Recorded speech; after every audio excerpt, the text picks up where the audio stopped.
Nah, sekarang Grete malah menjadi pacarku.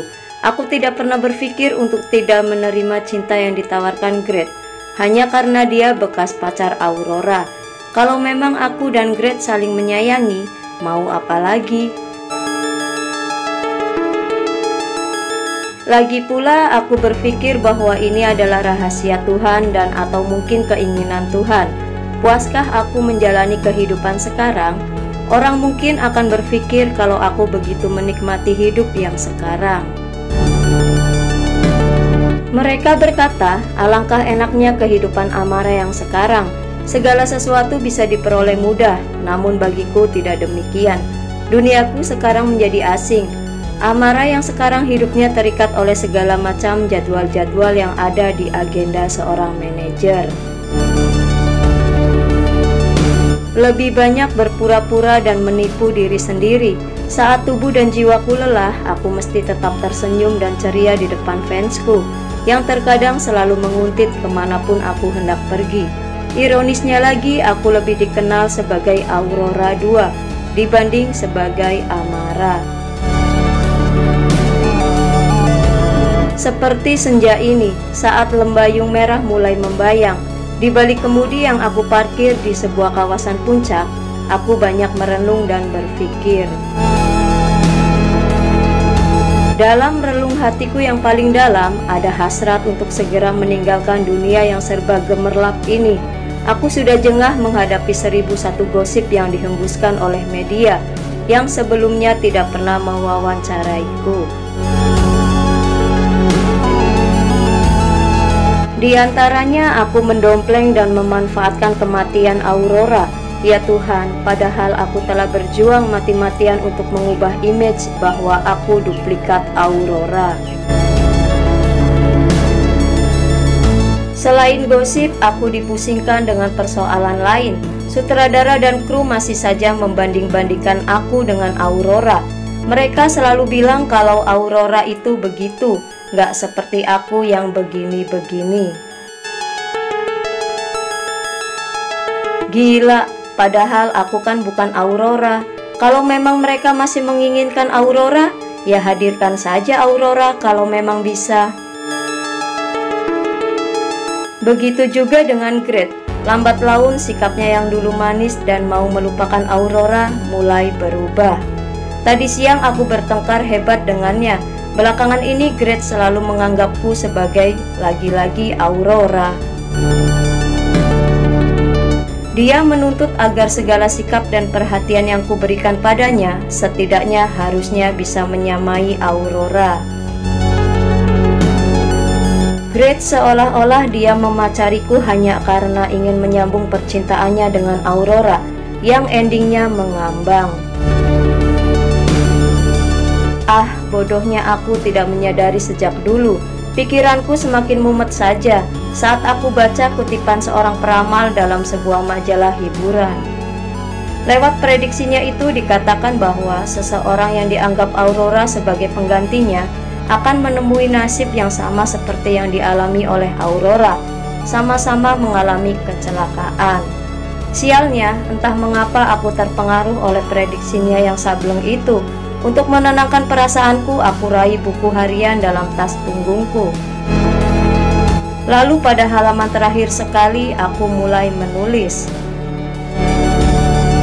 31 Desember 1995. Tahun nanti, aku harus menuju dunia baru. Aku harus terlahir kembali sebagai seorang Amara. Menjadi diri sendiri memang lebih terasa dinikmati daripada menjadi sosok yang lain.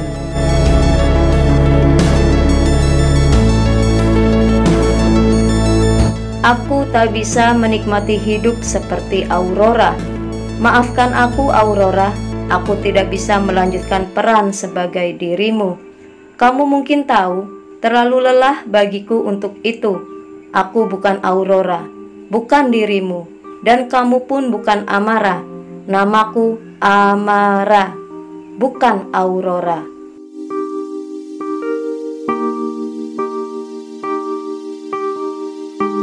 Lalu kututup diariku, perasaanku serasa damai. Kuhidupkan mesin Volvoku. Aku ingin segera ngobrol banyak dengan Hardian, kakak tersayangku.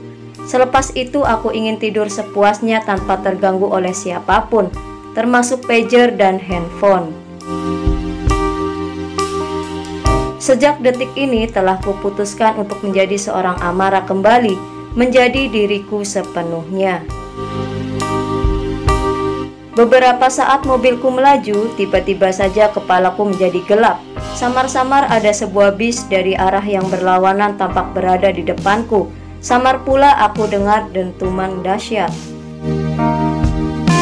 Jiwaku serasa melayang. Di bawah sana kutemui tubuhku di belakang kemudi, dengan mata terpejam dan kepala menyentuh setir. Orang-orang berkerumunan. Dia Amara, dia yang sering kita lihat di TV. Seorang lelaki dari salah satu yang mengerumuni tubuhku segera mengenaliku. Tak berapa lama kulihat Hardian dan Gret datang. Yang dilakukan mereka tak jauh dengan apa yang dilakukan kakak laki-lakinya dan pacar Aurora dulu pada Aurora. Harapanku semoga di antara mereka ada yang menemukan diariku. Semoga saja mereka sadar kalau namaku bukan Aurora.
Itulah sebuah cerita pendek yang terinspirasi oleh kisah Nike Ardila yang ditulis oleh Ella Tresnawati.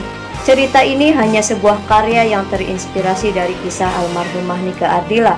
Semoga selalu bermanfaat dan menginspirasi kita semua. Terima kasih dan sampai jumpa kembali.